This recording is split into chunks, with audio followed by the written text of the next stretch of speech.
Knicks family, what's poppin'? It's your boy. And not much to write home about with that basketball game from the New York Knicks. Not that we expected to win the game, but geez, could we have gotten a little bit of a better performance? I mean, who wants to sit through that, man? Let's go. Let's talk about it.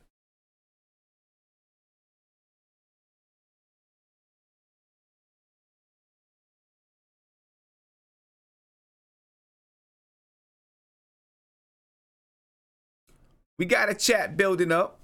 Right now, we got Nate, we got Viv. Well, that's everyone that's in the chat. From the way that I see it, there's probably a lot of people that just don't want to get on and talk about the Knicks right now because the game was so putrid. Such a bad basketball game by the New York Knicks. I didn't expect to win the game, but I expected a much better game. I expected them to play much better. A better effort. I didn't expect them to get killed by 30 the entire game. But like Nate said, before we even got to the live stream, it seems like the Knicks probably mailed it in. And I think I agree with Nate. We already knew that we weren't going to make the playoffs. But there's no way that I expected the team to just stop. That's what it seems like happens. It seems like they just stopped. You know what I'm saying? I guess, what do you expect? What do you expect? When you're having a season like the season that we're having right now. So I'm going to get on over here and we're going to check out the video chat. I think somebody else just joined the video chat. Let me see who this is. Isaiah just joined the video chat. So we're going to get over here and talk to the guys and, wade in our sorrows as New York Knicks fans. Let's get to it. Knicks crushed by the Utah Jazz. What's poppin', fellas? What's going on with you, man? You guys are live. You're live on the screen. Nate, I'm gonna come to you first, man. Let us know what you're thinking. Hold up. I didn't unmute you. I didn't unmute it yet. Go ahead, Nate. It's on you. Well, man, like I said, before the show started, I feel like the team just mailed it in. I mean, you could just see the morale. You could see, the lack of effort. I mean, you got to remember, we have a lot of young kids, and a lot of these kids have not played this many games this year. So a lot of them are hitting the wall. Players are injured. It's just the dog days. It's the dog days of a really bad season. Even as fans, we're kind of just waiting for the season to be over with. I think the players are kind of in that same mentality. They just want to just be done with this and, move on to better things and hopefully, have a great off season and really, build this team for next season. But I mean, it just looks like they're not giving a lot of effort. I mean, like I said before, there've been games where we've got our butts handed to us and we came back and played hard. And you would think the first game coming back to the Garden, having a 6-game homestand, we'd be pumped up and excited to at least compete. And it just seems like there's just nothing left in the tank for us. So, I don't expect very many. Let me tell you, and I mean, everything that you're saying, I think is right. Last year, you guys know that I coach AAU basketball. And everything is not always just gravy in any kind of sport that you play, right? Obviously, as we see with the New York Knicks right now. Right from the beginning of last season, we had 13 girls on the team. And right off Jump Street, we had a couple of new girls, and they came in with their idea of how they wanted to play, and their parents had an idea of how they wanted their daughter to play and fit in with this team, right? Some of these girls felt like they knew how to play the game better than other girls. Some of them, maybe they did, but they didn't know our system. They didn't know how to fit inside of our system. So they came in with a negative attitude right from the beginning because they wasn't getting the playing time that they thought that they deserved. So there were complaints and there were arguments. And then it moved on to, and listen, that whole thing is contagious. It is very contagious once you get a bad and negative attitude. And I'm not saying that this is what's happening with Knicks, but I'm going to get to the point. They started this negative attitude, and it went to this girl, and then that girl, and then that girl. Next thing you know, there's a lot of infighting within the team. We had girls trying to go to blows with each other after games instead of banding together to fight against the other team when, we played some emotional games. And it got to the point where it was a little bit toxic, and you would think that it can't get that way when you're talking about youth sports, but it can easily get toxic. And the game, and it got very toxic. And now I had to grin and bear it. I had to try to find a way to fight through the toxicity and manage the parents, manage the players, have group meetings. There was one time we were at a game, and the other team, it was a tight game. We had won the game before. We were playing this team. It was a tight game, a tight battle. And one of the girls from the other team jumped off the bench and pushed one of my players. Now, my player, she didn't touch her back, but she stepped towards her. The referee threw both of them out the game. I'm like, wait a minute. Why are you throwing my player out the game? You stood right there where this girl got off the bench and pushed her right in front of your face. And you're going to throw both of them out the game? Anyway, the game got rough, and it got physical, and it got tense. And we ended up losing down the stretch by like 2 points. And there was a couple of plays that we thought should have been called foul plays. And, there were parents arguing. There were players arguing. It got really, really crazy out there, right? So we're trying to calm everything down. The next thing you know, I turn around, and two of my players are fighting, getting ready to fight.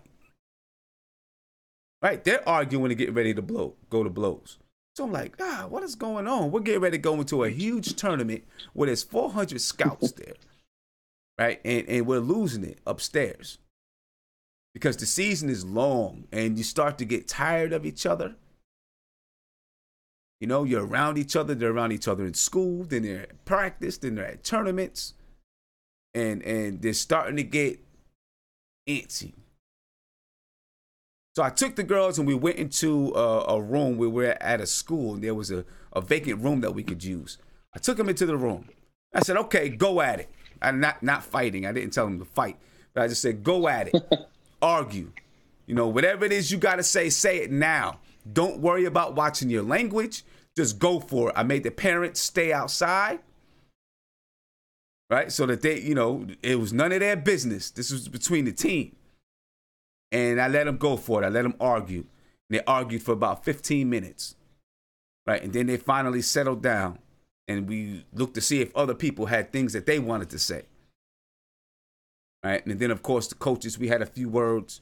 Then we said, you two, go outside and talk without the audience. You two talk. They came back and they were cool, but their relationship was never the same. Right? But I think everybody with this team, including myself, could not wait for this season to get over with. We could not wait for the season to get over with.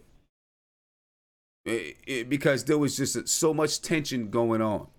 And even though we still had 10 games left to play, you could tell that people, the heart wasn't in it. The heart wasn't in it. And we went into we had two of the biggest tournaments that we were going to play.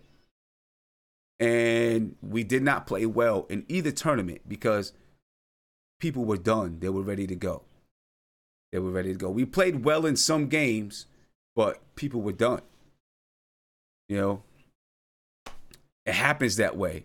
When a team is done and their emotions are done, they will get crushed this way. Now, of course, they're playing against a team that's much, much better than them.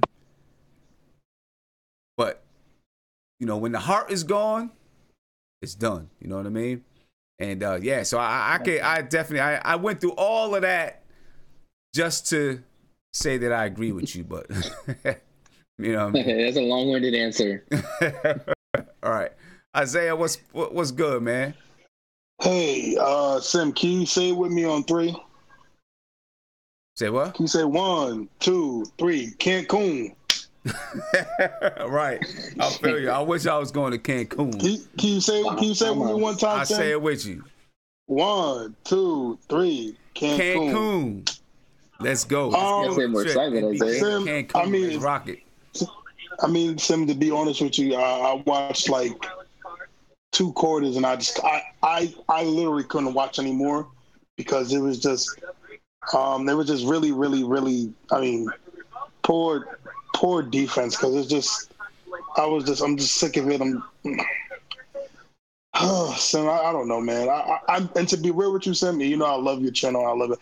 I really wasn't going to get on because I was like, this game was just, yeah, but I had to come out, support you. Everybody go follow you, support the channel. But I appreciate that. I've just been so upset with the lack of. I haven't seen the team all year, Sim. To be honest with you, people are gonna come and say, yeah, this was supposed to be a 1 year. This year doesn't count. But I in your words, I beg to disagree. This was a year of development, and as far as individual development, yes, there's been individual development. Team development, I'll be real with you. It's been less than 10% of team development going on this year. It's been pretty much non-existent. We haven't moved the ball. We have no defense. I mean, we've traded offense. We traded defense for offense. I mean, I'm really, Sim, I pray to you. I like Moutier as a person. You read his story. It's a beautiful story. He supports his mother. A great human being. I just don't want him on the Knicks no more. I pray. I will lose my mind if the Knicks re-sign him for like that $10 million that he's probably going to be worth. Sim, I'll be peed off because I'm just tired of him losing his man. His man's beating him every time. Because of that, Mitchell Robinson gets in trouble because he has to cover the guard coming lack in. Of effort. I mean, it's sickening to watch. Listen, great New York teams are based on defense. People have to remember this. I know it hasn't been many years of good, but when the Knicks have been good, the 70s and 90s and that 1 year in 2013, we played defense. It's we have to get back to that formula. Again, it's just there's no team success this year. I mean, Fizz has dropped the ball in that completely. He just cared about individuals doing good and scoring and driving the hoop. It's just rough, Sim, and I was really disappointed. I've been disappointed this year because, again, I've said this multiple times. It wasn't about the wins or losses. It was about the development of the team, playing defense, playing hard, for 48 minutes, 82 games, having effort, playing with each other, and it's just me. It's been a complete mess. As far as that, I mean, again, individually, Mitch played good, Knox played good, Ches played good. Just as team-wise, which I was looking forward to, it's been a dumpster fire this year. And I'm just ready for the season to be over and see what we do during the off season. It's just bad. I feel you. Viv, I know you didn't get a chance to see the game. Yeah, that was it. I was gonna keep it a buck with you. I didn't see the game, but listen. Look, you can look at the box scores, right? We gave up 137. Last game we gave up 128. The game before that, when we beat the Lakers, we gave 123. I'll ask you, Sim. Let me ask you one question. When was the last time we gave up less than 100 points? You want to guess? Man, wow. Let me think. That's a good question. The last time we gave up less than 100 points, I don't know, sometime in January. Oh man, you too cruel, Sim. It was on it was on a nice day. You know what day it was? Valentine's Day. Valentine's Day. We playing on Valentine's Day. We won that game too, actually. By the way, it was in Atlanta too. But Atlanta. Ever since then, like we gave up more than almost 103 points. Like I don't know what to say. I didn't watch the game, so I can't get. I'm guessing the effort was pretty bad.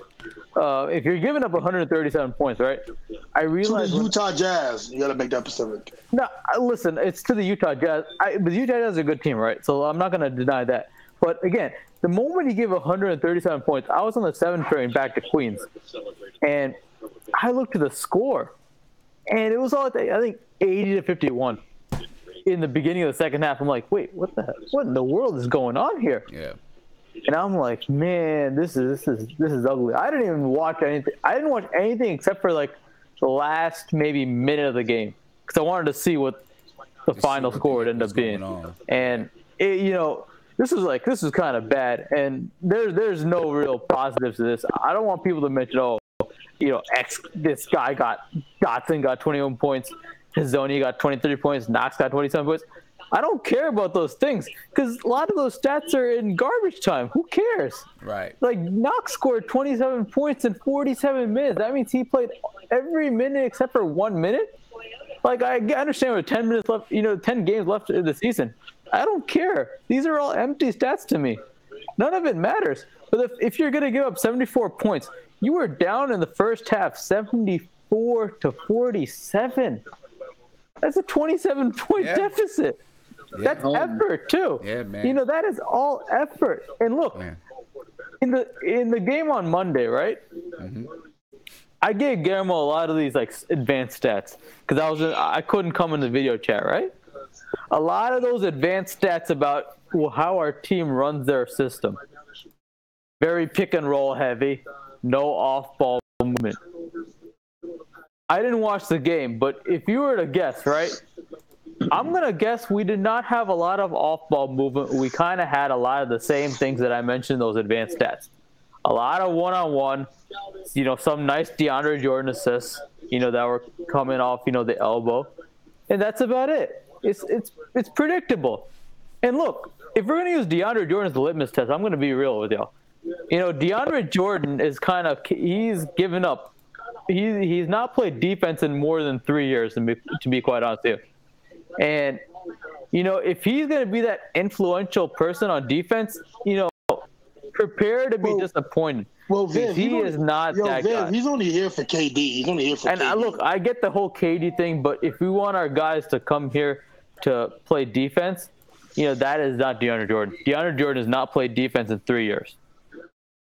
So I still contend with the fact that he adds something on defense. He must, but look, I think his communication and his leadership in that area, teaching these guys, certain things, I think that goes away. No, I hear you, Sam. I don't blame you. I don't blame that thinking. Listen, I've never been high on DeAndre Jordan. If you knew me in 2012 and 2013. I was never high on him. I always thought his game was not fool's gold, but his game was scrubulous because it was, to be quite honest, he kind of was feeding off of Chris Paul alley-oops for a good chunk of the Clippers tenure. And, did he have nice defensive games? Sure. But I didn't think it meant anything because he played like 25 minutes a game. Now, has he shot better free throw percentages? Sure. But, he has sacrificed his defense in the last 2 or 3 years for that. So, do I really think he's a veteran presence? I don't know. Ask Mitchell Robinson. I could be wrong. I think that since DeAndre Jordan has been here, and I'm gonna get to David Fizdale's press conference. I think since DeAndre Jordan has been here, we've seen that's part of the surgence. I don't want to say resurgence, but surgence of Mitchell Robinson that we see. I think that, DeAndre Jordan has a lot to do with Mitchell Robinson's game growing. I agree with you, Sam, and I'll tell you this, right? I'll step back for a moment. I think the biggest thing DeAndre's done to Mitchell Robinson, and you probably agree, is I think he slowed the game down for him. And I think the moment you slow the game down for anybody, and you know this too from a coach, right? From a coaching perspective, if you slow the game down for anybody, whether it's you're coaching like a women's basketball league, or you're coaching a men's basketball league, the moment you slow it down for your players, it makes a huge difference in their game, right? Like I feel like once you slow it down for them, then they play a whole lot better. Yeah. And to DeAndre's credit, I'll give you that. He has slowed the game down for Mitchell Robinson to a point where, he is a lot more comfortable out there. Now, has he somewhat regressed a little bit? Yes, but it's not regressed. It's more issue of consistency, which I expect out of rookies. Right. Exactly. Listen, most of what we saw this year, right? And you know it, I know it, a lot of people know it. A lot of people didn't expect it. So exactly, nobody expected it. No one expected it. And listen, I'm actually cool with Mitchell Robinson, whatever Mitchell Robinson does. So, but I don't. I kind of expected it even before the trade as well. I think the moment he had someone to help him slow it down, it made a difference. And in fact, the DeAndre should, I like it. But I mean, obviously, and as Nate's mentioned in the video chat, having other vets like Rasheed Wallace, Marcus Camby, whoever it is, they make a difference too. But obviously, guys like DeAndre have obviously mailed it in. And you got to watch out for those guys too. Because it's those sneaky vets that are there that, they might be veteran presences. They might be veteran presence, but they might be the type of guys that if they mail it in, everybody else mails it in. Yeah, and DeAndre Jordan is definitely that kind of guy right now on the team. He's probably the most vocal guy on the team. Most vocal in the sense that people are going to listen to him. And if he mails it in, which I'm going to say, I don't know if I'm ready to say he totally mailed it in, but he's probably not playing 120% on the floor, and if that's the case, then people are going to follow suit, But let me get to this Fizdale press conference. All right. And then, we'll continue to talk about the Knicks. Let's hear what Fizdale has to say. Well, maybe not. It'd be nice if I could hear it. Well, maybe we're not going to get to what Fizdale has to say because I cannot hear anything that Fizdale has to say right now.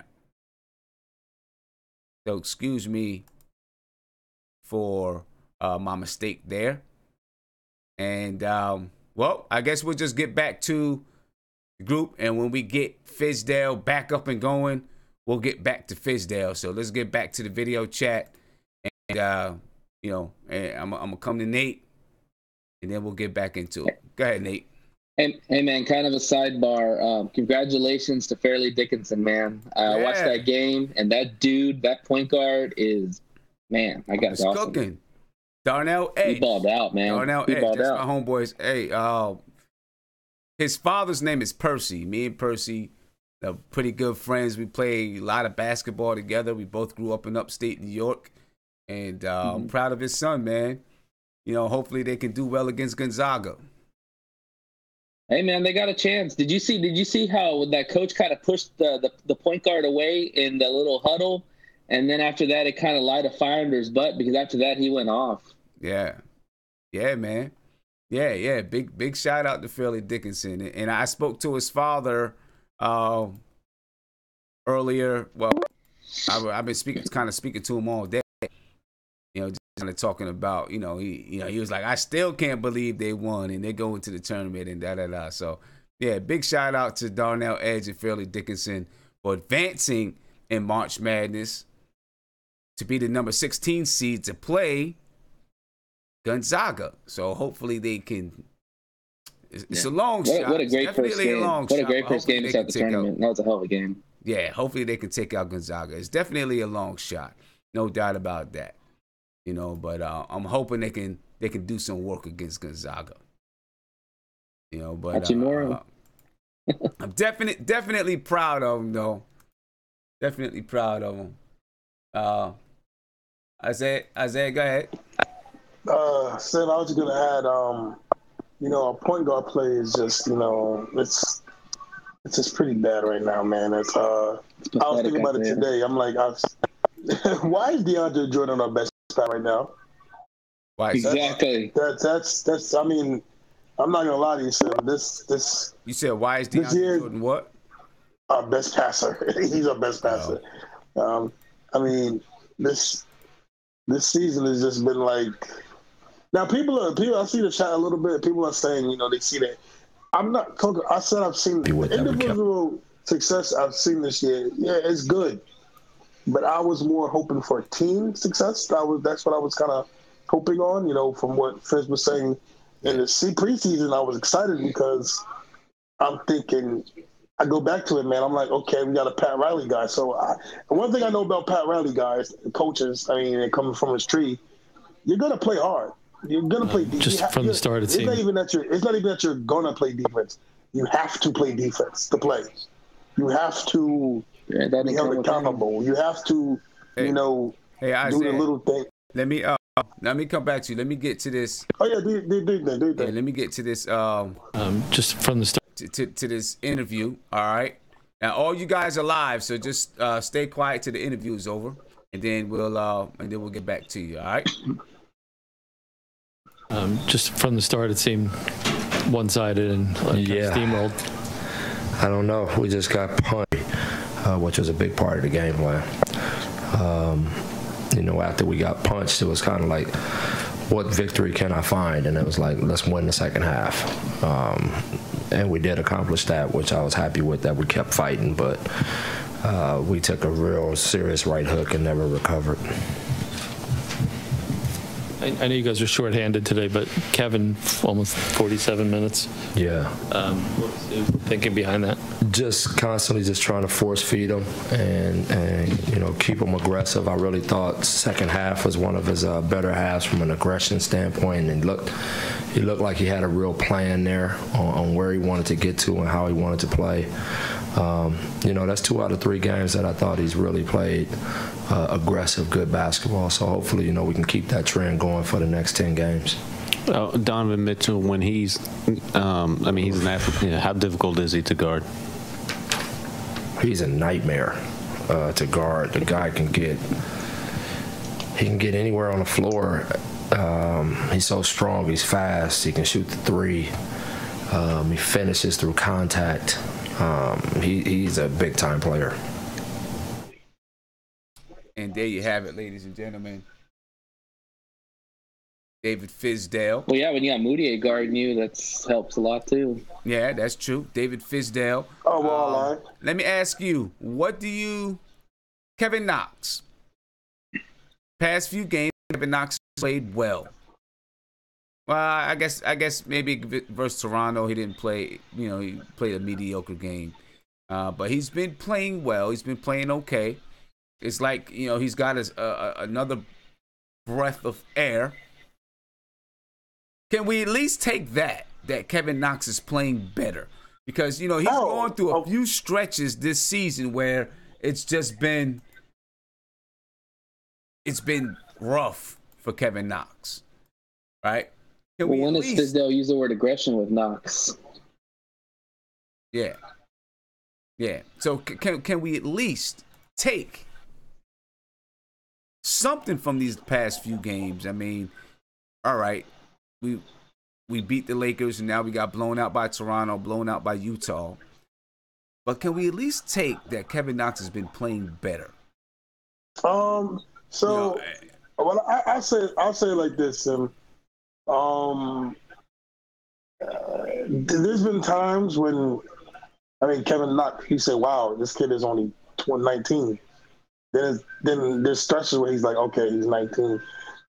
He's, to me, almost a typical rookie, pretty much. Besides the defense being historically bad. He's up and down. Is inconsistent.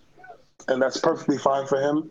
I was kind of what you were saying earlier about him, like a couple shows ago, that I thought the rebound would be a little bit better. Shooting percentage, I would like it to be at least 39, 40%. I don't think it was that. I think it's like 36 or 37. Yeah, something like those that. little things where the shooting percentage could have been higher, rebound a little bit more. I thought I was going to see him carry the rock a little bit more and be a better decision maker. We haven't really got to see that. I wanted him to average a little bit more assists, like around 3 or maybe I'm being greedy, 3 or 4. Well, you know, I didn't expect him to average many assists or to be That's a lot to ask for a rookie at all. Two assists, my bad, Viv. Yeah, I mean, you can take away some things. Like I said before, individually, the team has been okay. It's team-wise that we are horrible. That's really what it is. Okay. All right, let me get to Mark. Tim, it's been the aggression.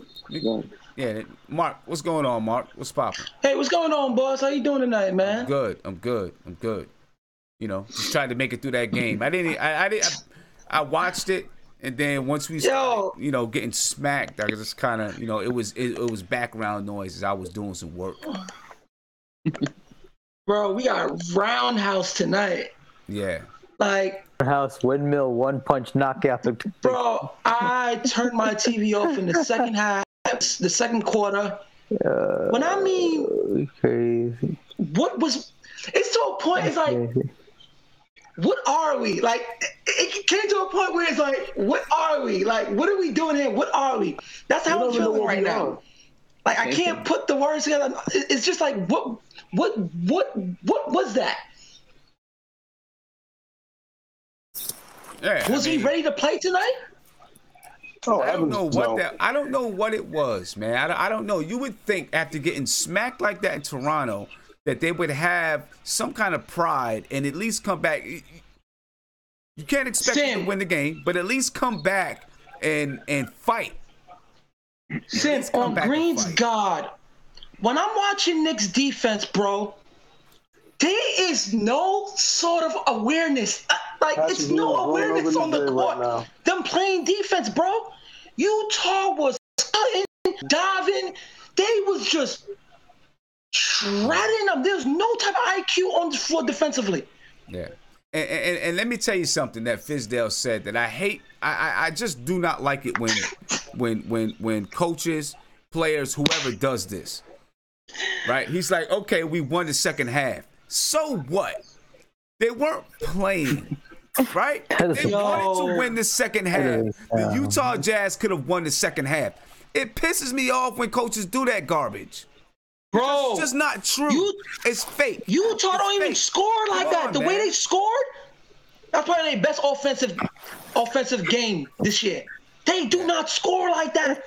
Exactly. I mean, if you're gonna set a goal, right? Don't say let's win the second half, because you know that you may have a good chance of winning the second half if the game continues to get out of hand. Because you know they're gonna put their scrubs in. You'll probably keep your starters in or whoever, and you might win the second half. Instead of setting that goal, how about setting the goal to say let's win the third quarter, right? Because if you're down by, you know, whatever. Hey, yo, Sim, you know what I'm starting to see a lot, and it hurt us so bad defensively. Our guards need to learn how to guard. They are, yo, bro. Yeah, but back to what I'm saying. Been saying that all season. No, you are completely correct, Sim. You're down by 27 points, right? You're down by 27 points at half. Okay? Now, realistically, if you're playing against a team and you manage to get that to 17 points, that team is going to say, okay, you know what? It's still a 17-point lead, but let's not let this get out of hand and let them get back. So instead of saying let's win the half, let's win this third quarter. Let's give them something to think about, right? Set that as a goal, because in that third quarter, the team they're coming out to put the game away now. In that third quarter, they're like, let's put this away, right? Let me ask you one question. The Knicks lost they lost the third quarter, 37-32, right? Okay, so now the fourth quarter is a wash. You're already down 32 points. Who cares? If you was gonna stop them, they shouldn't even score over 20 points in that third quarter. Yeah. If you're gonna come back. Yeah, who cares what happens in that fourth quarter? So for him to say, you know, we set a goal to win the second half and we accomplished it, that's garbage. That's bullshit, man. That's garbage. Thank you. Hey, yo, so let me ask you a question. Like, when you watching the Knicks play, yo, for some reason, do some of them don't seem like they're not assertive enough? They're not. They're not. They're not. Who's not assertive enough? Like I'm just saying, like anytime, like just the Knicks tonight, no one seemed assertive tonight to me. Like they're going to Cancun, just seemed like they was just in Cancun, just out there just playing. Like no one was assertive. Mark, they think they're a glorified G League team. That's the problem. Yeah, I mean, and here's the other problem, right? Yeah, here's the other problem. Hey, what's up, Eddie? The problem is that, like, instead of worrying about, you think Boston lost tonight? Because I was really gonna come in here with a typhoon attack. Because tonight was pathetic. It's to a point. I want to fire Fitz for the rest of the season. Like literally. Literally. Like, honestly, I don't know if listen, I don't yo, bro. Talk, Mark. Bro, what was that on our court tonight? From an offense and defense standpoint. That was trash, man. Hey, Sim. Listen, Sim, here's the problem, right? It rubbed me so bad. Go ahead, Viv. So here's the thing, right? You were saying good point, right? Like you can't like who cares if they outscore them in the second half? That doesn't matter. In fact, if they outscore them in the second half, period, that doesn't matter. Whether they outscore them in the third quarter or fourth quarter, it doesn't matter. Because the problem is you are already down 27 points. Right. Who cares? You know, if you want to be a true evaluator, right? If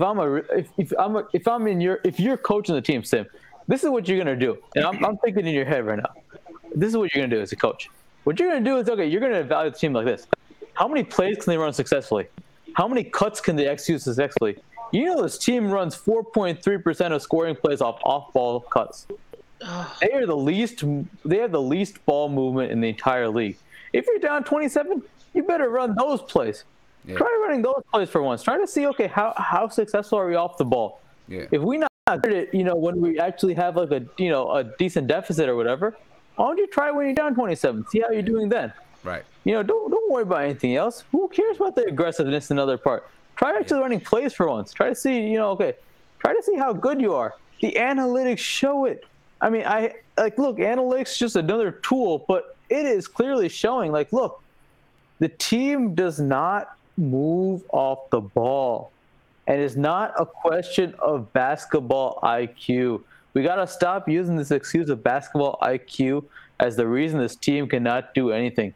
This team is capable of doing whatever you want them to do. I agree. Let me get to this caller, and then I'm going to come back, and we're going to, go over the box scores and everything, all right?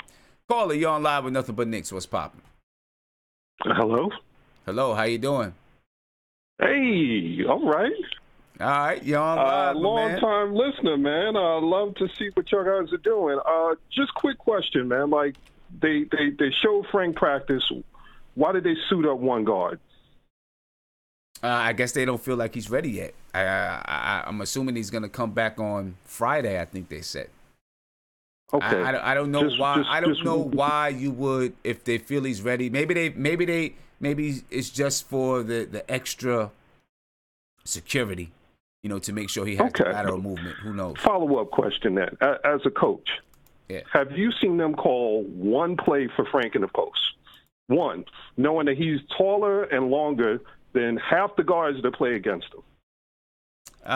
They called no plays for him in 2 years. They put him out at the three-point line and rip on him for his jump shot. Yeah, I think there were maybe a couple of times when Frank was in the post. I don't know. By his own choice. I'm saying, never see him call a play to get him going and then put him out at the three-point line. Like, why don't you let him work his way inside out? Why you put him out at the three-point line and say, oh, you took 2 shots, you missed them. Yeah, your game's not going tonight. Yeah, I hear you. We've been getting smacked by like 20 and 30, and then they're talking about we're going to get free agents. Like, you make the Nets look like the destination. It hurts me to watch the games now, man. And before, I could at least watch them and be like, you know what? We lost, but, like, we're decent. We look awful. We look terrible. We look terrible. And, you know, we're down to the last 10 games of the season, and it's like they've mailed it in. And not if they didn't mail it in, it doesn't mean that they would win games, but they would at least, the effort would be there, the fight would be there. You can tell that they're now mailing it in. You know, their minds. You can see it on the court. It just it's ugly. And at least for me, when he was out there, people scored on him, but they had to work for it. Now they just run up and down the court. I'm looking at them laughing. Like, the only thing worse than this was LeBron in the garden doing the water bottle flip. It's disrespectful, man. To everybody that's a fan, that's a longtime fan, that you put this kind of product out, and you got this dude sitting on the bench, and I'm watching him move and all the rest of this, and there ain't nothing wrong with his groin. Yeah, I feel you. Hopefully he comes back Friday and he's able to inject some energy into the game, you know? Okay. I appreciate you taking the call. I was just so frustrated. I needed somebody to be able to explain to me how you don't post him up, because I saw him against the Warriors, and he backed them down, shot over him in the post, and it was no problem. Yeah. I've seen his European highlights. He didn't have no hesitation in his game. He was getting to the paint. He was doing all the rest of that. He gets here, they don't call any plays for him, don't do nothing for him. And then they just leave him out to the media to be talking about, like, how bad he is. Like, well, you know, how you call yourself a development team if you don't develop them? Yeah, and, you know, Fizdale's whole philosophy is to play the type of basketball that really doesn't have plays involved, and I don't think that suits Frank well. That's not how he plays. So I just, honestly, I want them to trade him and give the kid a shot somewhere else, because to make him, like, to punish him because they didn't pick him isn't right. And when you look at, like, some of the things that he can do, you see glimpses here and there. You're just not putting him in a position where he can do what he does well. I mean, there was no ball movement. How you got Hazonia bringing the ball up? Yeah. Like, that shouldn't be, man. Like, there should have been at least 2 point guards. Even if he couldn't play a lot, he could at least spell Moutier enough. And, I mean, honestly, are they going to be able to pay Moutier and everybody else that they're trying to get? Oh, they're definitely not going to pay Moutier. There's no doubt in my mind that Moutier is not going to be here. So I just feel like if you're playing everybody else to bring up their trade value, fine. But, like, you're hanging the kid out to dry, and then you're saying he's got confidence issues. Of course he does. New York, you don't play him. Everywhere he goes, people like, you suck, but you're not doing anything to make him any better. Yeah. Yep, I feel you. It's just a bad look. I hear you, man. I appreciate the call. I appreciate you taking the call. Thank you for letting me vent real quick. I'm going to hang up the phone, turn the volume back up, and hear what you guys got to say. Appreciate you, my man. Thank you, bro. Later. All right, folks, let's get to we're gonna do the game, check out the game box scores. Just for the heck of it. We'll check out the game box scores, but listen, the Knicks, you're gonna see some good numbers for the Knicks. You are. You're gonna see some good numbers offensively. It's defensively that we just got smacked, beat up, thrown around. You know? So, yeah, you'll see a couple of good numbers. But like Viv says, you know, it's all for naught. Right? It's all for naught. It's all for naught. Tough night when you get smacked like this without putting up a fight. That's the whole problem. That's the thing. Without putting up a fight. You at least want to put up a fight. Right? We just want to put up a fight. Game box scores. Take a look at this, ladies and gentlemen. The Knicks lose to the Utah Jazz 137-116. They were down by 14 by the end of the first quarter. They gave up 39 points in the first quarter. They gave up 35 points in the second quarter. They gave up 74 points at the half. 74 points. 74-47 at the half. Utah Jazz were up. The Knicks gave up another 37 points in the fourth quarter. In the third quarter. Now, let's be honest. Fizdale can talk all he wants about winning the second half. The Utah Jazz wanted to win that fourth quarter. They would have won the fourth quarter too. The Knicks gave up 37 points in the third quarter. The Utah Jazz almost scored another 30 in the fourth quarter with the bench in. They scored 26 points. The Utah Jazz could have scored another 70-something points in the second half if they really wanted to. So I don't want to hear that crock of bull from Fizdale. It's garbage. It's bull. You know what I mean? It's bull. They could have scored another 70-something points in that second half if they really wanted to. Knicks lose 137-116. Let's take a look at some of the numbers. The biggest lead was 1. Utah Jazz biggest lead was 37. Utah Jazz shot 56.5% from the field. 47% from 3. 84% from the stripe.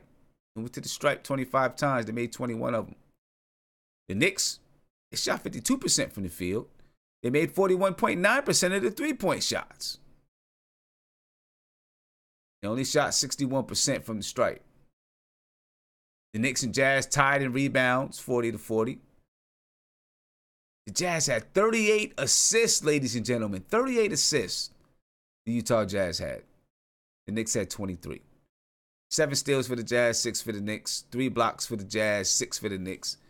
The Jazz had 10 turnovers. The Knicks had 14 turnovers. Game comes down to defense, though. The Knicks played no defense whatsoever. They look like the worst team in the league. Laughing stock of the league. That's what they look like. Some of the box score numbers. We'll take from it what we will. Mario Hezonja had 23 points. It was 23 points, 2 rebounds, 1 assist. Trying to prove that he belongs in the NBA. Kevin Knox played 47 minutes at 27 points. He was 58.8% from the field. 8 rebounds. I'm glad to see Kevin Knox rebounding the basketball. He had 3 assists. DeAndre Jordan, not a good night for DeAndre Jordan. DeAndre Jordan had 6 points, 2 rebounds, 5 assists, 3 turnovers. Damian Dotson had 21 points, 3 assists. Emmanuel Mudiay had 15 points, 5 assists. Mitchell Robinson, he had 14 points and 12 rebounds. Game for Mitchell Robinson. He's had a few. You're going to see the inconsistencies from Mitch Robinson. That's okay, though. We'll take it. You got Henry Ellenson. He had 7 points. John Jenkins had 3 points. That's about it from the New York Knicks. You look at the Utah Jazz. They were led by Donovan Mitchell with 30 points, 3 rebounds, 5 assists. Ricky Rubio had 12 points, 9 assists. Rudy Gobert had 18 points, 9 rebounds. Joe Ingles had 18 points, 5 rebounds, 7 assists. Derek Favors had 10 points, 5 rebounds. Jay Crowder had 15 points, 3 rebounds. And you can see the rest, ladies and gentlemen. Let me get to this call that's on the line. Caller, what's poppin'? It's Mike, man. What's going on with you, man? How you feeling? I'm good, man. I've been listening all along, man. I just haven't been on in a while. It's all good, bro. It's all good. Yeah. How you been, man? I've been good. You know what I'm saying? Maintaining, man. Just trying to maintain with Maintaining. Just trying to maintain. I hear that. Man. I'm watching these past few games, man. We have no defense. None whatsoever. 0. None whatsoever. And now the rumors are all coming out that they want to trade our best defensive player on draft night, more than likely. And I'm kind of over the coach's love affair with Mudiay. It's very annoying. He'll be having a rough night, and he'll be left in the game. Meanwhile, when Frank missed 2 shots, that's it. He's probably done for the night. Yeah. Then we get Dennis Smith Jr., who everybody wanted draft night apparently, and he's had some good games, but he's had a bunch of duds as well. Yeah. And nobody gets on him when he's supposedly a proven scorer. He's supposed to be a proven scorer. He's supposed to be the one that breaks down the defense and can score whenever he wants to, And he's had games where he had 7 points on, 3 for 16 shooting and stuff like that. Well, But if Frank has 5 points on what 2 for 9 shooting, let's trade him, send him to the G League, you know. And my thing is like, look at our defense. We have no backcourt defense whatsoever, none. Right. Well, you know, and then Dennis Smith Jr. is still kind of on a honeymoon with the, you know, with the team, with the fans, still on a honeymoon period a little bit. Right. If he's here next year, you're gonna hear it about Dennis Smith Jr. as well. You know what I mean? I believe so. Probably. That's if he's here, because they might look to move on from him too if they're really looking at Kyrie. I don't think Dennis Smith Jr. would want to come off the bench. Right. You know, I don't think he would want to come off the bench. And if Kyrie's our point guard, that's if we get Kyrie. Dennis Smith Jr. is not going to start over him. You know? Yeah, no doubt about that. And yeah, I'm looking at Mr. Robinson. He's made leaps and bounds, man. That's like the bright spot of the season right now. I like Kevin Knox. I mean, that's who we wanted draft night. When we did the poll, that's who we all wanted. And what I like with Knox is he can put up 14, 15 a night, and he still has no idea what he's doing. He's still underweight. He's still not strong enough, and he put up those numbers. He's rebounding now. He's rebounding better. And it's kind of good to see that if he can do all this at what is he now, 2019? I don't know how old he is. But if he can do all this, if he can score like this, while he still barely knows what he's doing, you know, he still doesn't have like a all-purpose game yet. Right. What's going to happen in a year or two when, you know, he puts on some strength, he adds some more moves to his repertoire, you know. I like where they're going, you know. They have some young pieces, but I do not think giving up on Frank is the way to go. It's definitely, I don't think it's the way to go either. But I am on record as saying, and I still do believe it, that, you know, Frank, he's going to come into his own elsewhere, won't be with the Knicks. Not as long as David Fizdale is here. That's what I believe. But yeah, watch him end up on the Bucks or something and terrorize us for years. Yeah, that'll be the Knicks way, though. That would be the Knicks way, to send Frank away to another team, and he's going to come back and just terrorize us for years. You know, if Frank goes to another team and he ends up going to a team that's good, like the Bucks or Spurs or Dallas or whoever that's good, and they don't need him immediately, and they can give him, they can take the time to really groom him. Yeah. Right, without there being any kind of pressure on him. And he can get in and fit in this spot, that spot. And when I say groom him, I'm not saying that they send him to the G League. I'm just saying, he can play. He play his spot minutes until he's ready. Yeah, because when we drafted him, he told you that on draft night, this kid is a project. He's about 2 or 3 years away from being a real contributor. You know, he's had some bright spots when he was at Porzingis and we were winning a couple of games last year. We talked about this before, where him and Porzingis were the ones that really were closing out games because he couldn't score on them, and he was always finding KP. KP's gone. This year he had a couple of bright spots, and not a lot, but he showed a couple of games. There was a couple of games he had some confidence going. It's like, okay, couple games. Frank got something going. Frank got something. What do you have? One time I think he had 18 and a half, right? Yeah, the one time they let him start at point guard against Golden State, he put up like 17 and 8 or something like that. I was like, all right, Frank, okay. He had a few games, but can he do it consistently? It's very hard to stay consistent when your minutes aren't consistent. Yeah. Well, because one game you'll play 29, 30 minutes, and the next game he's going to play 14. Right. And, what happens with him is he'll have a couple of good games, and then he'll have a stretch of bad games. Yeah. And then Fizdale would bail on him. Every time. And that's the problem I have with Fizz, because when Fizz came in as coach, the first thing he said, what we all wanted to hear, we're going to be a defensive team. We're going to go after it on defense, and that's going to be our identity. And that's not the case. That can't be the case when he's legit put out starting lineups of Trey Burke Moutier. No, I'm lying. Trey Burke with Tim Hardaway and stuff. Now you got Hazonia, Knox, Moutier, all in the same lineup. Like, what are you defending? Right. What are you defending with that lineup? You're not stopping anybody with that. And then when we get down 25, all of a sudden the team has energy to bring the game back to within 14. We lose by 14 or 12 or something. So it doesn't look like we lost that bad. Right. When nobody acknowledges that we were just down 28 for the entire game. Right. Yeah. You know. But yeah, man, we'll see what happens in this off season and stuff. Yeah, I'm gonna get into this Frank Ntilikina interview about him coming back. Possibly right. That's what needs to happen. Yeah, hopefully he comes back. He needs to come back bad. Yeah, because this defense is atrocious without him. Like even in the games where he's not scoring, which is most games, he's not much of a scorer. The game just looks so much more controlled when he's on the court. It does.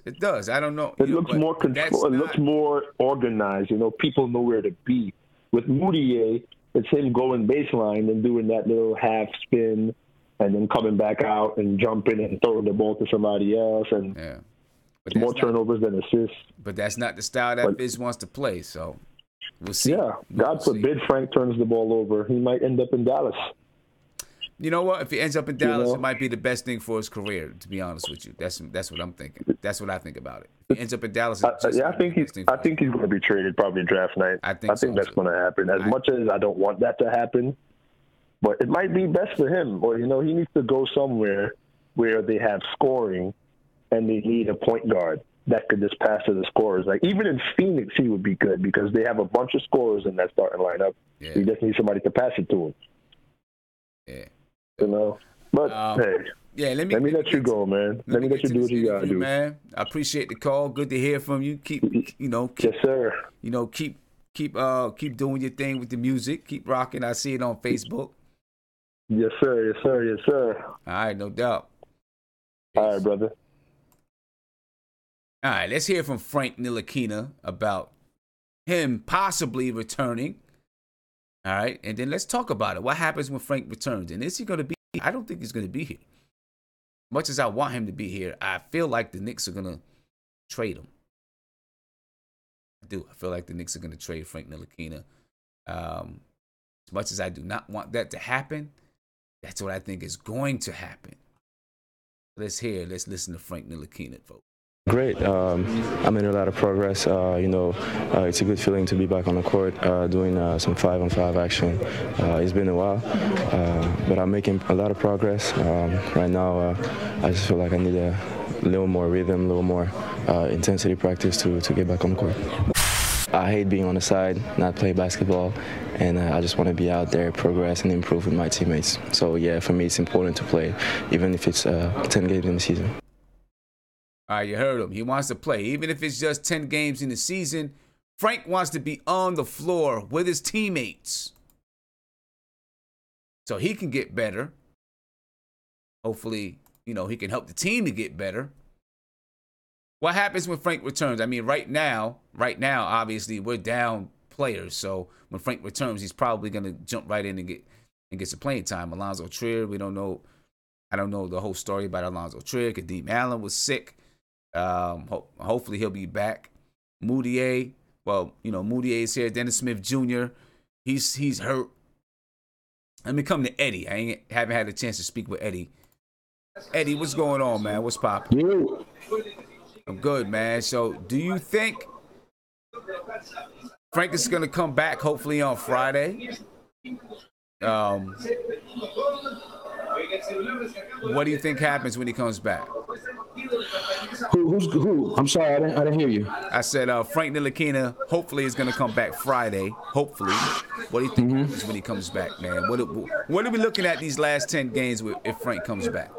Well, in the last show I was telling you that I really wanted to see him play. I also said that I think Dennis Smith Jr. is not coming back. So he'll probably back up Moutier. Probably get about 15 to 20 minutes. And we'll probably see the same thing that we've been seeing the whole season with him. Good defensively, couple assists, 4, 5, 6 points. I don't think there's anything else that we can look forward to Ntilikina. He's not going to bust out and score 20 points. He's not going to have 10 assists. But as long what I'm looking for in Ntilikina is when he's on the court, a steady influence. That's all I'm looking for him. Mm-hmm. You know, when he's on the court, see how the other players react to him, which they always react well to him, and see how the game slows down, because that's what he does. You know, he just slows down the game, slows down the pace of the game. I know it looks ugly. People don't like it. It's not the NBA that we're used to, but I know that's winning basketball. So that's really all I'm looking for from him. Yeah, just steady influence. Yeah. I'm gonna say this. Don't be surprised because, you know, this happens. Don't be surprised if in his first game back, Frank has a good game. It happens like that a lot with players, right? You're gone for a little while. You haven't played in a little bit. You come back and it just feels good to be on the court. You have your adrenaline pumping and you play well. So don't be surprised if he comes back and has a good game, but don't let it fool you either. And when I say a good game, I mean, like, you know, he comes back and he, you know, scores 15 and maybe has 5 assists or something like that and a few rebounds, right? That's probably adrenaline. And then the next few games, you know, maybe you start to see the rust. It happens a lot with players. You know, so, you know, I wouldn't be surprised if he came back in his first game back. He had a decent game as far as the box score is concerned, right? I'm the type of person, I think that no matter what the box score says, I always feel like he plays kind of well because he does some other things on the floor that most people glance over. You know, as far as like the last caller was saying, organizing the team on the floor, playing defense, you know, those type of things, getting the pass to the right people, those type of things. But that's just me. That's just me. I'm not David Fizdale, and I don't coach in the NBA. And that's probably for a reason. So, you know, it is what it is. So what's good? Let me ask you, Eddie, do you think that Frank is going to be here coming into next season? That's really hard to say, man, because if somebody prioritizes Frank, for lack of a better word, they'll give up something for him. If they look at him like we do, he's worth something. And if the organization is smart, they'll hoodwink us. You know, they'll give us something that we think is good. You know what I'm saying? Like they were trying to, maybe that Dennis Smith Jr. trade that they were trying to do straight up for Frank Ntilikina, maybe that was true. And New York didn't fall for the bait. So Perry probably, you know, realized that, and I have a little bit of faith in the guy. The guy does his homework, and he's been doing pretty solid reps, pretty good draft pick. So, but if I'm somebody else, if I'm Dallas, get Phoenix, because they need a point guard, but not necessarily Phoenix, but somebody like that, I'll go for him, man, because the kid is super young. Yeah. And he's just winning basketball. Right. That's it. According to the Bleacher Report, they say the New York Knicks guard Frank Ntilikina's 2-year NBA career has included injuries, a head coaching change, position switches, and losing seasons. And according to Stephen Bondi, however you say his name, he reported that today that the Knicks general manager Scott Perry gauged the Atlanta Hawks' interest in Ntilikina before the February 7th trade deadline. However, Atlanta was not open to the move. Who do they want? Who are they trying to? I don't know. It sounds like they just kind of gauged it to see if, if they were willing to do anything. Probably Jason Collins, but Frank Ntilikina and Trae Young, that's an amazing backcourt for many years to come. That could be, man. I feel like, I don't know. I'm just starting to feel like Frank Ntilikina may not be here next year. That it pains me to say that. It really does. It pains me to say that because I really do like Frank Ntilikina. You know what I mean? And I think that I think he's going to be a good player. I'm not saying an all-star player, but I think he's going to be a very good foundational piece for a team one day. You know what I mean? But let me get over here. And see what Nate has to say. All right, and if you could do me a favor next time when I come back with you, if you could turn the TV down, maybe. Go ahead, Nate. Okay, so 2 points I want to make about Frank, because you know me, I'm a big Frank supporter, and it pains me to see him having to go through this tumultuous year and not really get a chance to play. Of course, the injury is something you can't, prevent from happening. Just injuries happen in basketball. So 2 points about Frank. First one is, and I think I said this in past shows, that whenever you have a new regime come in and that player was not drafted by that new regime, you're on a ticking, your clock's ticking. Unless you're able to make a big impact on the team where the new regime goes like, hey, we could use this player, you're probably going to be gone. Because look at the players that Perry had before, they're almost all gone. Like KP and Tim Hardaway, all that. Perry wants players. I mean, he's the GM. That's what GMs do. So it pains me to say that Frank probably is gone with the right deal at probably during the draft. I think I could see that happening in the draft, where if there's a team that's in the second round that Knicks want to move up to get a player, they might dangle Frank in place to get that trade, like they did with Jeremy Grant when they got they made a trade with Jeremy Grant. I don't remember what it was exactly. My second point is, and I could be wrong on this, but I think there's enough proof to say that it could be true. I don't think Fizdale likes European players. I really don't think he works well with them, or he likes the system. Because if you look at the problems he had with Marc Gasol, if you look at the problems he had with KP, and you look at the problems he's having with Frank, I just don't think he believes in the European system or the European players. That's why he. But did he really have a problem with KP? What problem did he have with KP? I mean, we don't know for sure, but he didn't advocate for KP a lot. I mean, we had this whole situation where he made a video or said he was working out, and the other guy said he wasn't ready. I don't know. I mean, we don't know exactly with KP, but I'm just saying he didn't do a good job of advocating for KP a lot when all this stuff was possibly coming down the pipeline. And the way he's treated Frank is kind of the same way Hornacek treated him. I don't know, man. I just think personally, I don't know if he likes the European players or really believes in their system, because you see he kind of goes to a guy more like Moutier, who was he did play overseas, but he's more of an American player. He's an American player. And I say he's an American player. Right, exactly. So, but I don't know. That's just my perception. Like I said, I could be wrong, but I'm just looking at the Marc Gasol situation, the way KP kind of was handled, and then now Frank. I mean, I don't know. Hazonia was benched a lot too. I think he just has a really short leash for these European players. I don't know. Maybe he believes more in the brand of the player than the European player. Well, I don't know. That's just my kind of theory on that. Hazonia kind of plays like an American player. No, he kind of plays like an American player.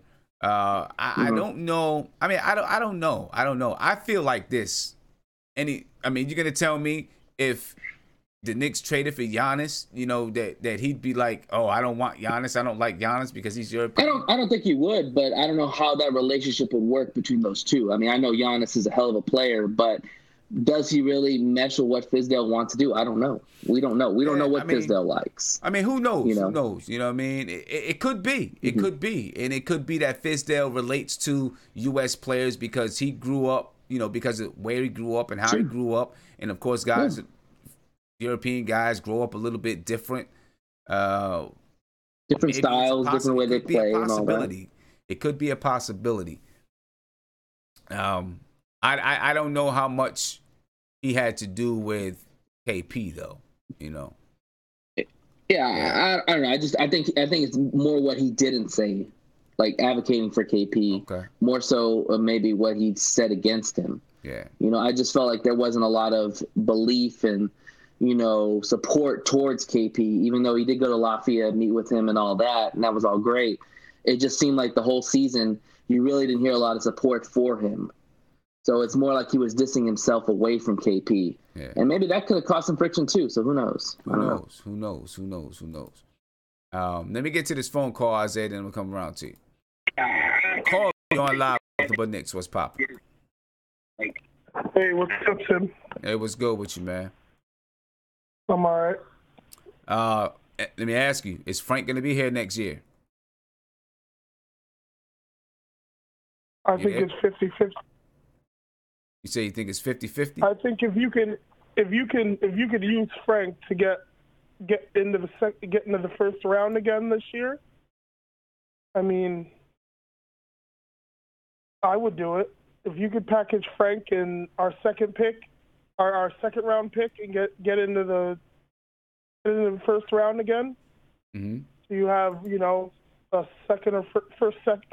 Pray to God it's a first pick, but second or third pick, a top 3 pick, and then you can get a 23rd pick. If you trade Frank in a second rounder to some team that, you know, like play, Yeah, I don't think Frank gets you a first rounder. Honestly. No, I think we've got enough picks over the last. You know, I think we can toss in Frank because he's still young. 38. And he's got potential. And there's teams that want. I read on Bleacher Report that there was reports that there's teams that think the Knicks aren't handling Frank right. And if they can get their hands on him, they think they can do something with him. So I'm sure there's a lot of teams that think that the Knicks aren't handling them right. I mean, I bet Popovich would like to get his hands on him. Yeah, I'm sure he would. I think he would. I think there's a lot of teams that would like to get their hands on Frank. And you know what? I think they're gonna have the chance to. I really do. I think they're gonna have a chance. I think they have a chance. And you know, if Frank is dedicated to playing in New York, he'll make himself. You know, he'll say, when everybody comes calling or seeing what's up, he'll say, whatever, I want to play in New York. And if they decide it's his time to go, it's his time to go. Yeah. You know, and then he'll just be somebody else. All right. Hey, man, let me see what these guys talk about in the video chat. I appreciate the call. No doubt. Have a good night, guys. Have a good night. Peace. All right, Isaiah, I'm coming to you, man. Coming to you. What's your take on it, man? Is Frank going to be here next year? Sam, you know how I feel about Frank. It's pretty. Everybody's know how I feel about Frank. He's one of my favorite players. I really hate saying he's not going to be here because Sam, it doesn't make sense that you got a young kid. At worst, he can be a plus defender off your bench. And it doesn't make sense because if the Knicks become good, you need controlled contracts for plus defenders, and you're gonna end up going out in free agency to pick them up. So why not keep the player? But I don't know that it doesn't make sense when we become good to get rid of Frank. But I don't see it. It looks like the writing's on the wall for Frank. And what Nate was saying, they're trying to get rid of the regime of. I feel like they're trying to get rid of, all the old Phil Jackson players and get third players. Like I said before, man, I really hope if Frank does get traded, just do right by the kid. Just do right by him. Trade him to the Bucks. Trade him to the Spurs. Trade him to the Raptors. Just trade him to a team that's going to actually appreciate his skills and actually let him play the way Frank should be playing. I like the kid a lot. I still believe he's a great player, and he will be a great player in this league. But it's just the fact that we have a coach, and I think we have a front office that wants to play a certain way, and Frank doesn't fit the bill. for them, it's kind of aggravating because I see what Frank become, and it's just like, well, he's not getting the opportunity. He's never truly gotten an opportunity. I don't care what people say. People keep saying he did. He really did. He's only played nine games or 10 games out of his whole career as a point guard. Everything else, he's been out of position. He's never had the ability to foul or get a chance to foul, get a chance to even, succeed. He hasn't had the chance to succeed because, he's had the chance to fail. He's been in the game, and when he did fail after so long, then they snatched him out. Let me see what Mark has to say about it, and then I want to get into the, Mitchell Robinson setting rookie records. I want to hear Mitchell Robinson talk about that. Mark, I'm coming to you, Mark. I want to know what you think, Mark. I want to know what you think. Hey, do you think, is Frank going to be here next year? Well, it all depends. I would like him to be here. I think he might be here just due to he's still a talent. He's still growing. His contract is very, very good. Even his contract in the next year or so, he's not going to sign any crazy, big, lucrative deal. So I think he has a chance just for his defensive prowess. But it all depends. Everything depends on this year and how when KD get implemented and how things are. I can't really tell you, but I feel like due to the contract situations. Listen to Mark. Due to the contract situations, I think he has a chance of staying. Okay. I think. I hope so. I want him here due to contract situations. Hey, Mark, you got inside sources or something? Because, you're like, when KD gets situated, Yeah, listen. I'm trying to be optimistic, right? I'm not trying to be negative, Mark. I ain't trying to say, the Knicks ain't getting nobody because, listen, we don't even have good luck like that to even be talking like they come here. So I'm being honest. I'm trying to be happy. I'm trying to get over what happened in February. So I'm trying to think in good spirits that Katie and Kyrie come in. So just let me be and let me not be negative when it comes to that, because you know how I get. Yeah. Because I'm slightly hurt. But listen, everything happens. Let me tell you something. When it starts when May 14th arrives, that's when everything gets in motion. We'll have a little clip out to see what we could do and what's going on. But other than that, I think Frank had the chance to stay more than anybody else if we would happen to trade some of these players. Yeah. Because he still has one skill. He still has an important skill in the NBA. He don't make mistakes. He don't have bad habits. Like when you watch him, he don't have bad habits. And that's what I like about him. Exactly. A lot of our players have bad habits. And that is hard to watch. With him, his only problem is he ain't aggressive and he don't make open shots. But he don't have bad habits where his how he approached the game. He has great habits. So I'm always going to be on him because he has great habits. Yeah, I agree with you 100% there. I agree with you 100%. He definitely has great habits. And big shout out. Let me give a big shout out to Game Over Ability, who just put in the chat to check out Bondi's quote from Donovan Mitchell. All right, so what he said. I'm gonna bring that over here. This is Donovan Mitchell on Frank Ntilikina. All right, he says on Frank Ntilikina, he says when he gets a chance, he'll figure it out. He's a great defender. He was one of the hardest guys I had to go against last year. He came in the second half and shut me down when we played here. Yeah, pick and roll defense, man. When you got a good big behind him, he needs a big. He reads. I just like how fundamentally he is on defense, how he uses his hands, how he shows his hands, and how he moves his feet. It's so important for a guard to be able to move his feet like the way he does. If you don't move your feet, if you don't have good footwork and moving your feet to play defense, you could be a subpar defender or you could be a horrible defender. Yeah. You can't move your feet. If you can move your feet, you become a great defender. And you can't give that up. You can't give that up. You cannot give that up. I hope so. I hope you're right. But I just wish I know that. Honestly, as positive as I feel about Kevin Durant coming, I just wish I could read those two guys, because I'll feel a lot better. Sim, I've been on edge the last few weeks, man, because the way Boston have been winning, but they've been losing, and I'm glad the way they lost tonight. I like that. That kind of kept me in good spirits, because I was gonna come on here pissed off and have one of those, OG Mark nights, but that kind of settled me in. But other than that, man, we got to keep Frank, man. Everybody else could go, man. And then now Dennis Smith Jr. got back issues. This is what we traded for?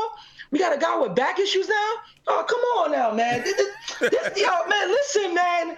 Don't piss me off, man. Stuff like that pisses me off. Oh, man. It's like, when did your back get hurt? What did you do for your back to get hurt? You don't play 30-plus minutes, bro. I don't know. Sound like he put pain on the court to get a back injury. Listen, man.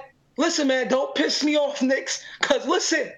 Now, okay. I had this question. I asked Nate this question. I want to find out what you guys think about this real quick. Right?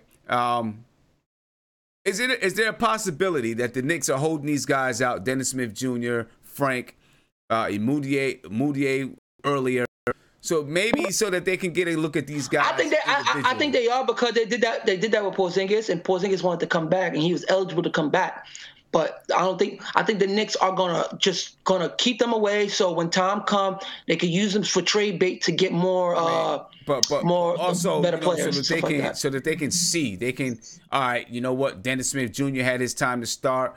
Emmanuel Moutier had his time. And then who knows, maybe Frank comes back and all of a sudden Emmanuel Moutier got a toe problem or something, right? Frank got to start. Who knows? Sin, let me ask you a question. Yeah. You think Moutier gonna be back in the league this year? Next year? In the league? I think he'll be in the league. I think he'll be in the league. You think he'll be in the league? I think he'll be in the league somewhere. Yeah.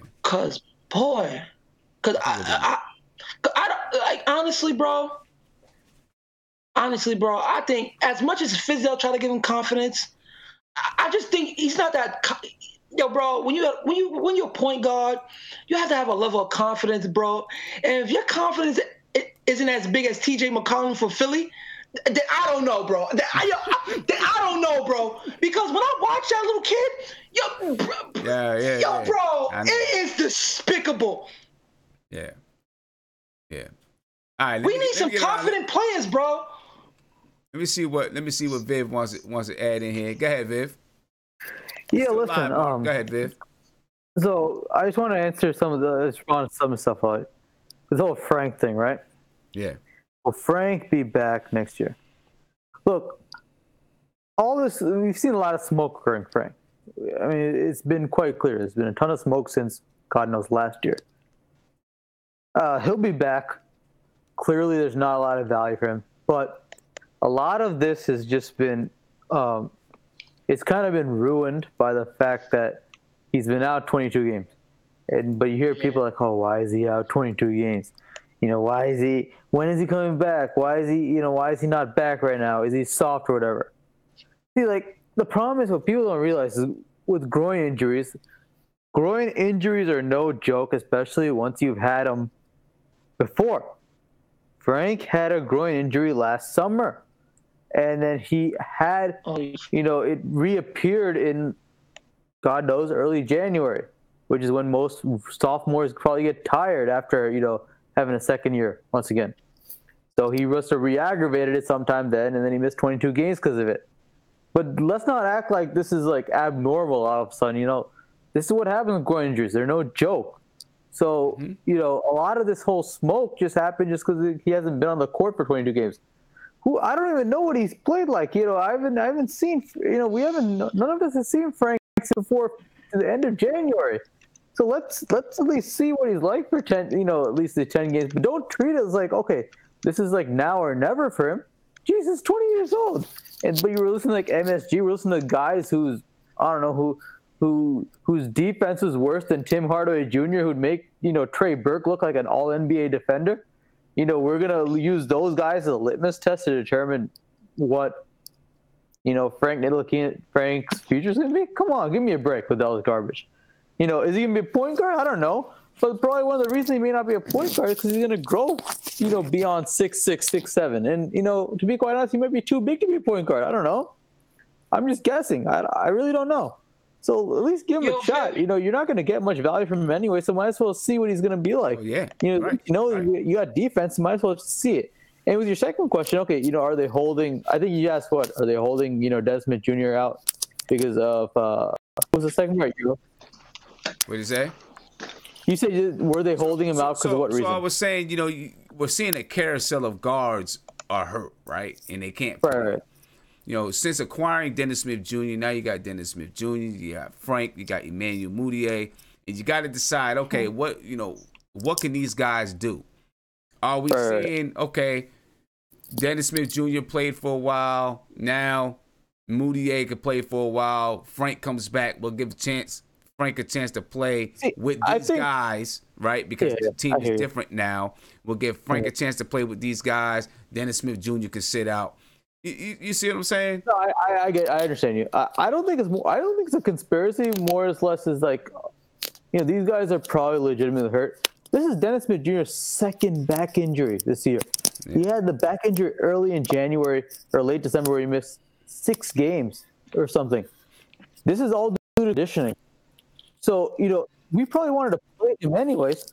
And, but this flared up, obviously, because of, all the minutes he was getting, the aggressive style of player playing, obviously, moving the ball up the floor. We're having a high pace, not a high pace offense, but at least, playing a little bit faster than probably what he's used to. But, clearly the conditioning is playing a role. I mean, it's not a joke. So that's probably why he's out. I'm not sure we're trying to hold him out.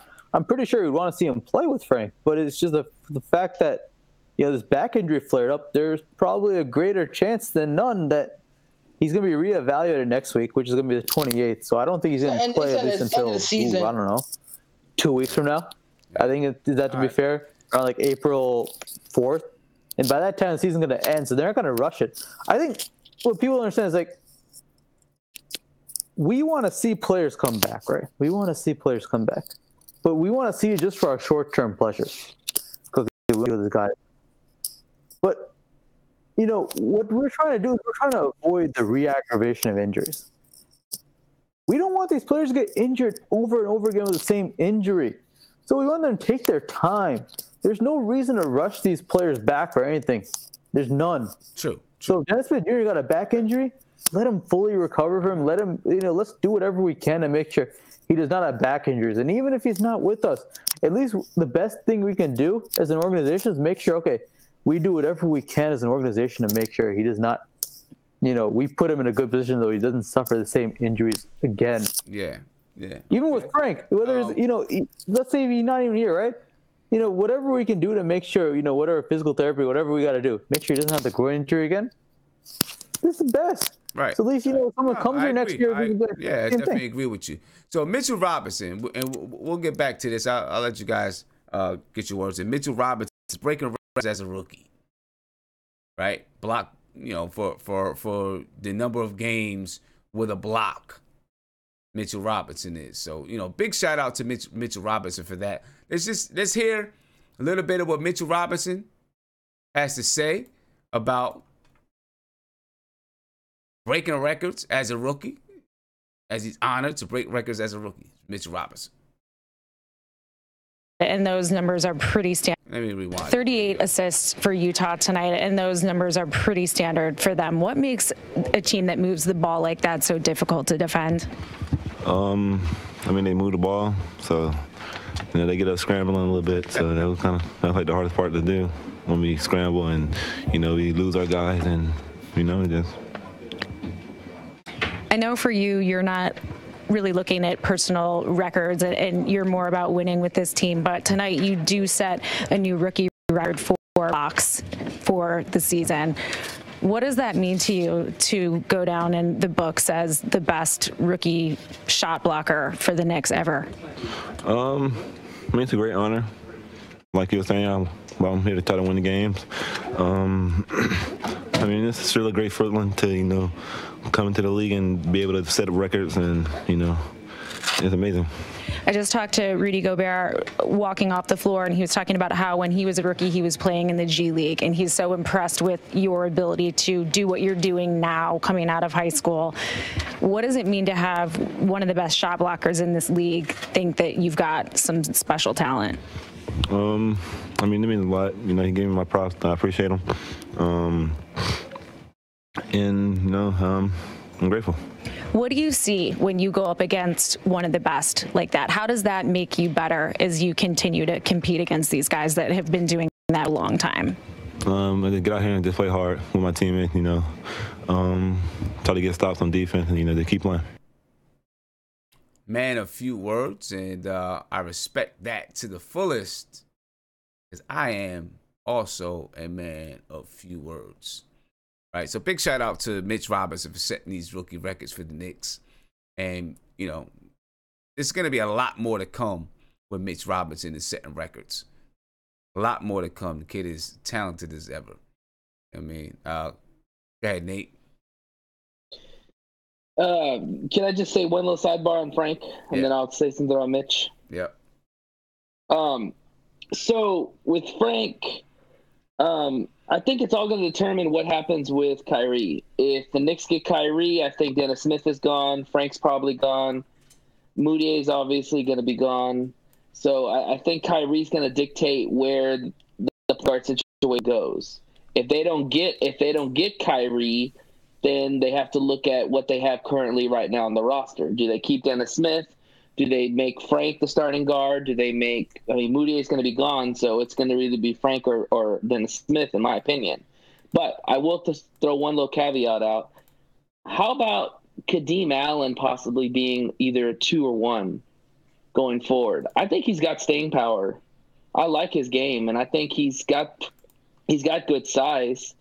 But how about those two working together? I mean, I guarantee our backcourt would be a hell of a lot better defensively with those two. We would, but we wouldn't be. Our backcourt wouldn't be able to score. Kadeem can score. I don't know about Frank. Yeah, Frank he's not going to be a prolific scorer. He's not.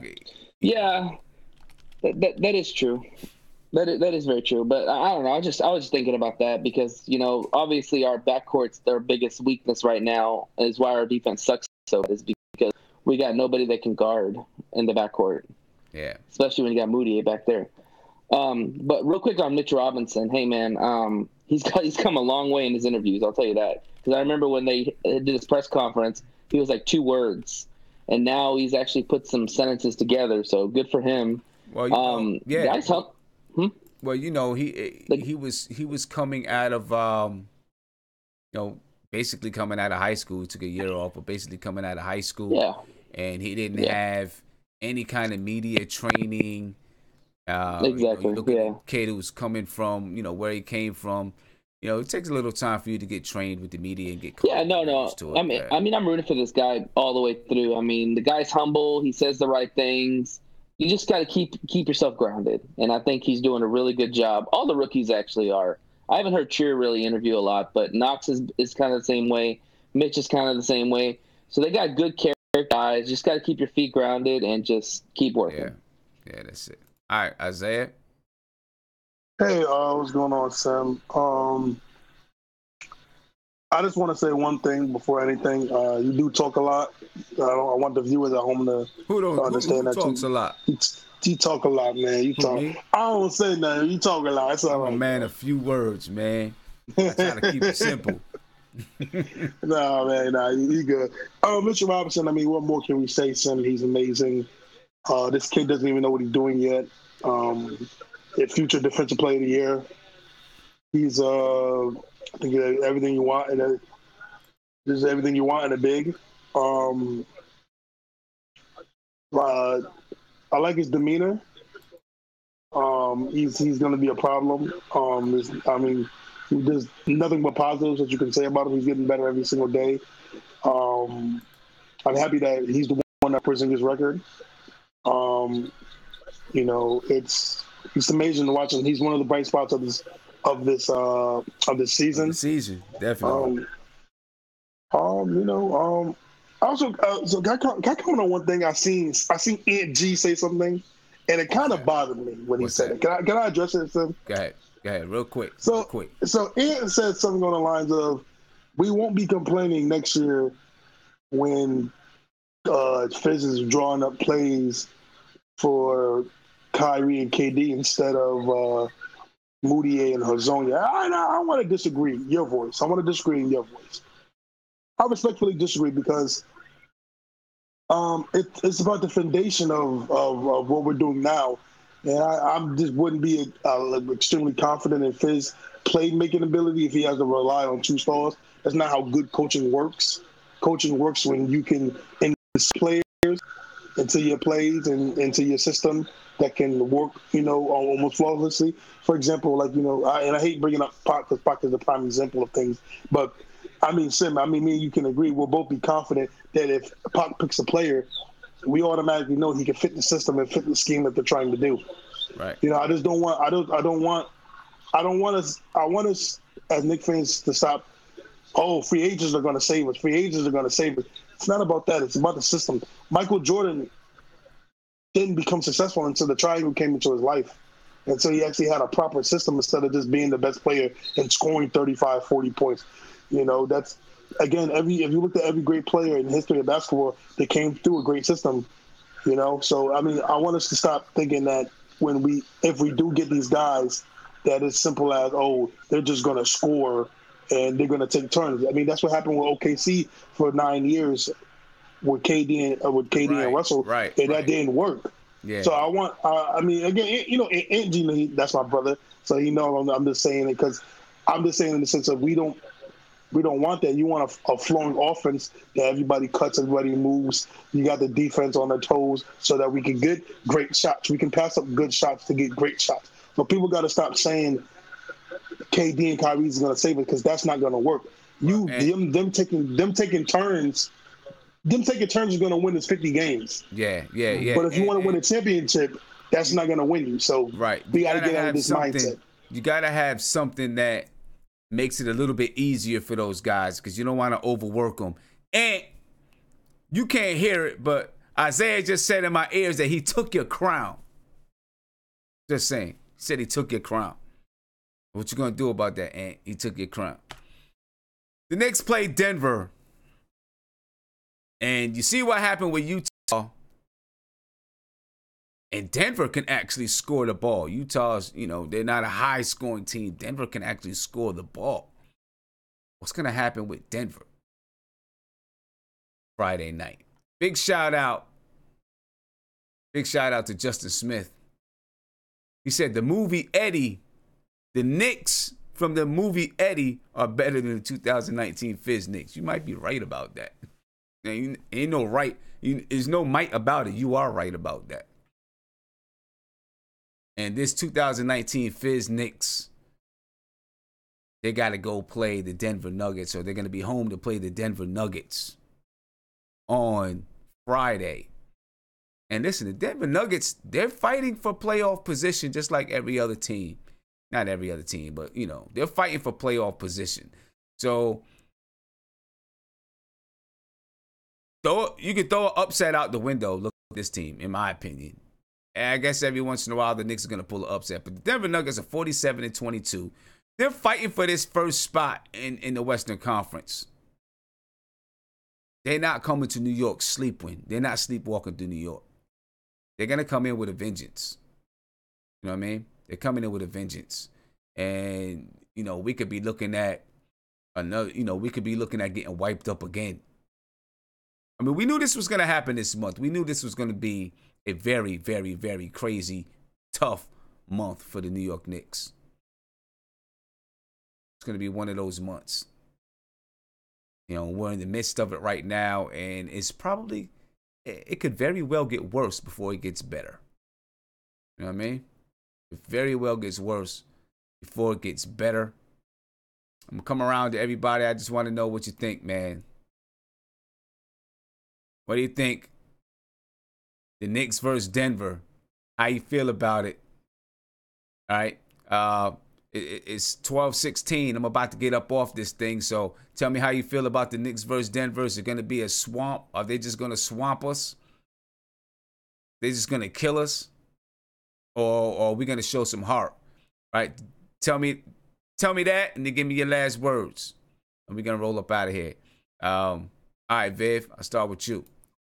Yeah, we're gonna get crushed. I'll tell you that. I'm not gonna sugarcoat it. Listen, the Nuggets are a well-oiled machine. We don't play well when teams pass the ball, and we're gonna see that against the Nuggets. Mm-hmm. And I don't care whether it's at home. We could be at home for 6 games. We could be at home at 12 games. When we face the Nuggets, it's gonna be bad. And there is no other way to put it. But listen, my last word is for Coach Fizz. Listen, I got other nicknames for Coach Fizz, but I'm not going to put it on the chat. But, you got to get this team to play a lot harder. I don't care. You can't be getting crushed like this every single game. I don't care that we lose by 20. I don't care if we lose by 10. But we've been down 30. And, whatever it is, for your own pride, don't do this for yourself. Yeah. Just don't. I'm with you. Yeah. All right. I'm with you, man. That's I'm with you. So, you're going to be on Friday? I'll be on Friday night. All right, cool. I'll be on Friday. We'll see if we can get the team to fight. Yeah, I hope. Just something. I don't care. Just do something. Don't be like, slacking or whatever. We've been slacking. We slacked too much this season too. Yeah. For young teams especially. See if we can get the team to fight, man. We got, we've been blown out, like really smacked 2 games in a row. Let's not make it 3. Let's at least come out and fight. That's all I want to see. Exactly. I hear you. All right, man. All right. Take care, man. All right, Nate.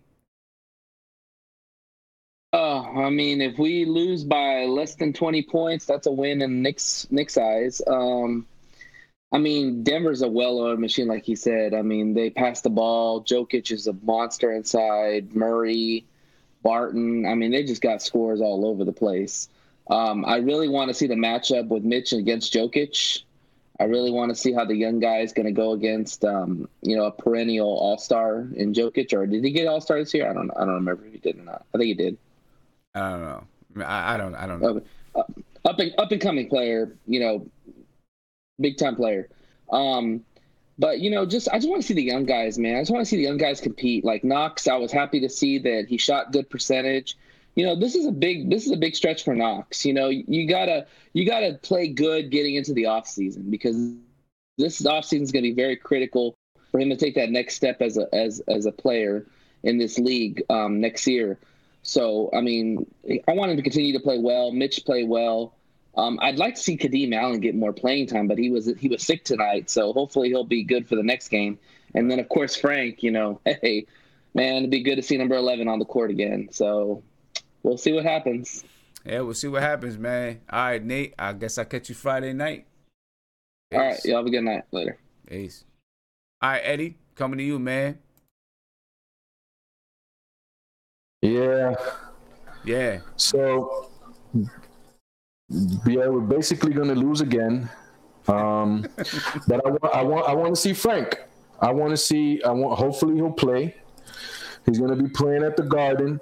When he'll shoot and it's gonna hit the rim, the back rim, everybody's gonna go, but I'm gonna be looking for other things. You know what we didn't do the draft thing. I really wanted to do one with Bo. See how he looks. Yeah. I'm gonna do one on Friday. Yeah, let's try to do him, man. I think he'll.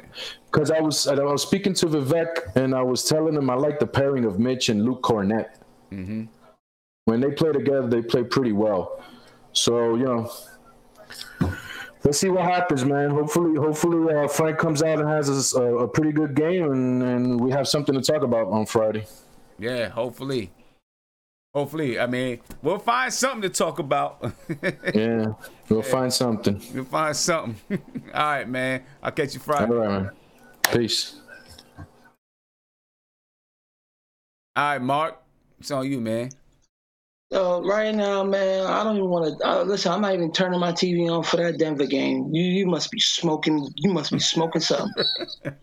You must be smoking something. Cause the way I'd rather a girl cheat on me right now, because the way the Knicks can make you feel from 1990, man, it's not good. Listen, I'm really depressed right now. I'm really depressed. I'm scared and depressed. And that's not good. Scared and depressed. What you scared of? I'm scared because I don't know what's going to happen, man, with this team, man. I don't know what's going to happen, man. Players are just getting injured. And, man, listen, man, I don't know how y'all positive. Y'all, listen, man. Y'all better than me, man. Y'all better than me. But listen, man. Celtics keep taking L's. You already know how I feel about that. So have a good night. Come back Friday and do it all over again. We're going to come back Friday fresh with a fresh mindset. We're going to be, do it all over again. And you know what's so funny? I said, we just for them to fight. That's it. We just want them to fight. I said, you know what's so funny? Me and Isaiah was just talking about it. I said, when the Knicks start winning, y'all thought y'all seen the best of me? Y'all just wait. Because when the Knicks start winning, it's going to be a whole nother beast. When the Knicks start winning and then they do lose, they play a real bad game, then Mark is really going to flip. Watch. Mark is going to flip. Sam! Mark is going to flip. We're going to have to do a couple of live games with Mark on, because I already know he's going to flip.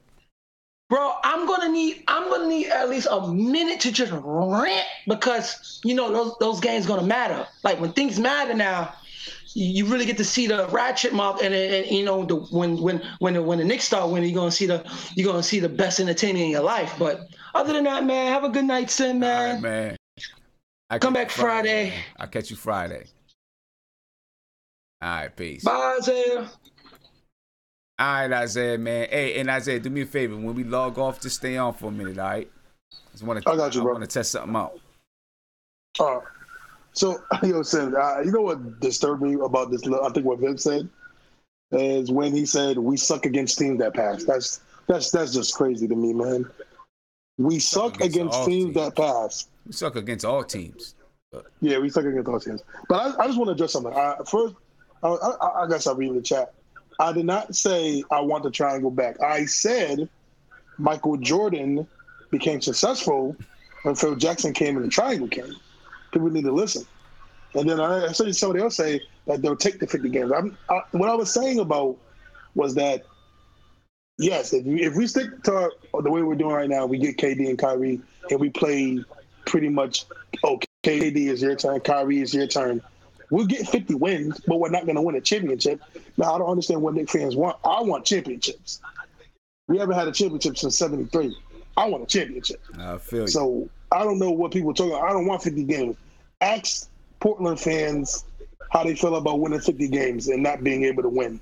Yeah. That's more troublesome. But, I mean, we're going to get smacked by Denver. This is just... We honestly never played Denver good. So, I mean, we're not going to play. I mean, the best thing right now is that there's 10 games left. It's officially 10 games left. Let's get it out of here. 10 games, man. 10 games left. And just for the record, when the season is over, I'll be back on the schedule Tuesdays and Thursdays at 10:30. Yeah, so now Sim, you know what's crazy? I remember when you went through that schedule, and it felt so quick. Yeah. It felt quick that, we just came back from the Tuesday and Thursday schedule. I feel like it, but the season's been crazy, man. But I don't know. I might do Monday, Wednesday, and Friday, because Tuesdays and Thursdays I have basketball practice. So we'll see. But you know what, Sim? And I'm saying this right now, and I'm speaking into existence. When we become good, son, a lot of us might not be able to get into the chat. It's gonna be crazy. It's gonna be crazy. 700-800 people on every night. Watch. No, that's Sim. I'm telling you. Like right now, I know you get a solid like a solid 300, 400 on a good day. When we become good, man, listen. That Porzingis video that you did that was like 13,000 views. You gonna get that on average, man, or even more. I'm telling you right now. Pretty sure. Pretty sure that's why they need to hurry up and get good. You know, hurry up and get good, make this thing happen, man. But hey, Isaiah, stay on, all right. Hey, shout out to Aunt G too, man. I took his crown tonight. Come get it. Crown. You took your crown, Aunt G. You said, "Come get it." What are you gonna do? I know, Aunt. I know what you're gonna do. Anyway, if you haven't subscribed to the channel, please hit that subscribe button. Ring the notification bell. You get a notification anytime that I go live. Share this out. Facebook, Twitter, Instagram, whatever it is. All right. My last words, man, is I'm just hoping that the Knicks come back with some energy, some pride, and some fight versus Denver Nuggets. I don't need a win. I just want to see some fight. That's it. All right. You guys have a good rest of your week.